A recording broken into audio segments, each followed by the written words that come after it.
របៀបបង្កើត TripAdvisor ហើយនឹង join TripAdvisor ជាដំបូងយើងត្រូវចូលបង្កើត account សិនដូចគាត់យើងចូលវាយ TripAdvisor.com ហើយយើងចូលកន្លែង join ហ្នឹងមក join ហ្នឹងហើយយើងវាយ email របស់យើងវាយ email របស់យើងដូចយើងមាន email account ហ្នឹងComboard KBT យើងវាយមក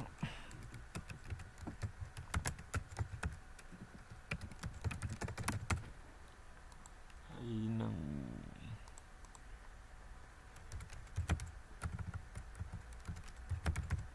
password ហើយ login អូខុសសុំទោសជាដំបូងយើងត្រូវ login ជាមួយ Gmail យើងសិនយើងចូលកន្លែង Google មកព្រោះយើងតបានបង្កើត account ផងមិញកន្លែង login ឬទៅយើងជ្រើសរើស email ដែលយើងត្រូវប្រើជាមួយ account TripAdvisor ហ្នឹងយើងប្រើជាមួយ email នេះឬហើយវា load ចូលអញ្ចឹងនេះជាការស្រាច់នេះយើងបង្កើតអានេះ account ប៉ុន្តែមិនទាន់បង្កើត business account ទេអញ្ចឹងយើងមានហើយនេះរបស់យើងនេះយើងគ្រាន់តែមើល profile ឲ្យបាន edit ព័ត៌មាននេះបានយើងអាច edit ព័ត៌មានមកយើងបន្ថែមទៅ account ប៉ុន្តែមិនមែនជា account សម្រាប់ business ទេអានេះ personal account ហើយបើសិនជាចង់បង្កើត business account យើងចូលកន្លែងមួយទៀតយើងចូលក្នុង Google ក៏បានដែរយើងចូល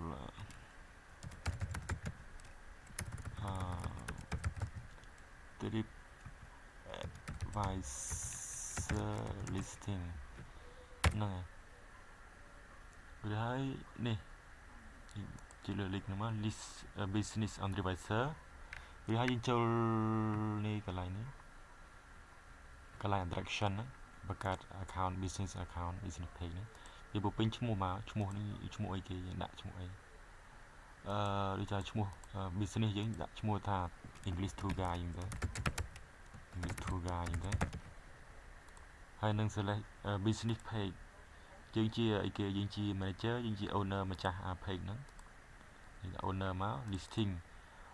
នេះឈ្មោះយើងច្រឡំឈ្មោះយើងនេះចង់ប្រើហើយនេះឈ្មោះ official business ដែលយើងចង់ដាក់English tour guide មិនអញ្ចឹងណាហើយនេះយើងដាក់ឈ្មោះយើងក៏បានដែរដាក់ឈ្មោះបងឯងមកដាក់កឹមសេងហ្នឹងទៅហើយនេះ select country យើងដាក់ Cambodia មកហើយ city យើងដាក់សៀមរាប postal code ហ្នឹងយើងដាក់17000ទៅសៀមរាបហ្នឹងប្រេសនីសៀមរាបហ្នឹង address សៀមរាបចឹងទៅឬមួយយើងដាក់កន្លែង address ឲ្យច្បាស់មករួចបន្ទាប់ពីបំពេញហ្នឹងហើយយើង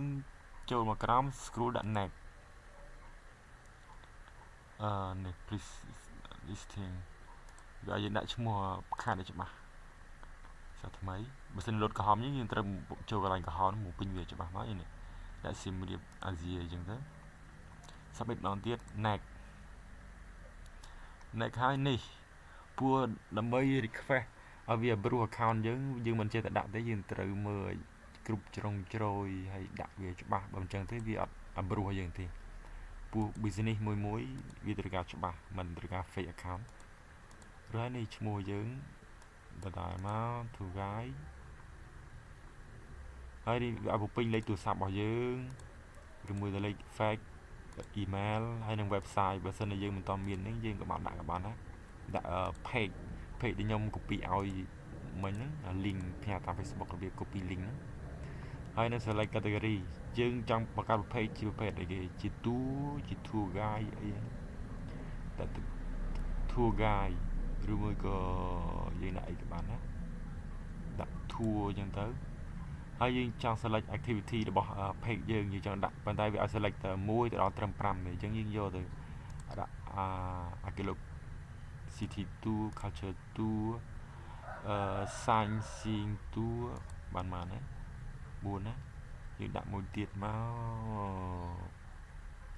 ប្រភេទនឹងយើងជ្រើសរើសប្រភេទនឹងត្រូវនឹងរបស់យើង multi tour អញ្ចឹងទៅរួចអានេះ recommend យើងដាក់ច្រើនជាង3ម៉ោង đã charge select mấy đã currency đã US dollar mà đã price anh ấy trong gì ta entrance fee đã mấy tu sanh đã trao tới đã sample trao tới rồi chơi dương từ C tinh tôi làm pi page bao dương từ C màn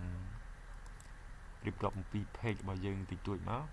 hay nên select activity dương select máu nè activity for all children for children stay យ៉ាងទៅបានប៉ុណ្ណឹងទៅហើយនឹងដាក់ profile របស់ page យើងដាក់រូបអីមួយមករូបយើងក៏បានរូបអង្គរក៏បានហ្នឹងហើយ select មក open មក check ចុចលើ click លើ check ហ្នឹងហើយចុច submit បើសិនវា load ក្រហមតំណែងមួយទៀតជាបំពេញវាអស់ម្ដងទៀតអូនេះ design ខ្ញុំបានដាក់លេខទូរស័ព្ទប្រកាសជាវាដាក់ក្រហមហើយមើលទៅ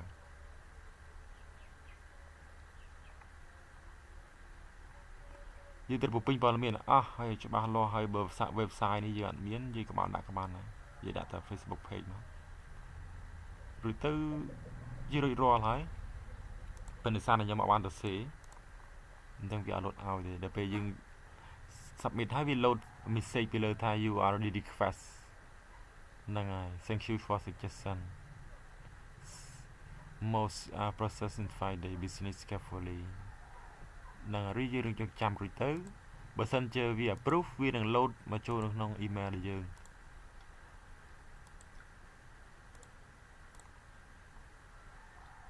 បើសិនតែវា approve account យើងហើយវា message ហ្នឹងវាផ្ញើមកចូលឲ្យយើងថាវា approve ហើយបើតែបើអត់ស្ងាត់ជៀបគឺមានន័យថាវាអត់ approve ឲ្យយើងទេអញ្ចឹងមានន័យថាវាពិបាកដែរអរគុណ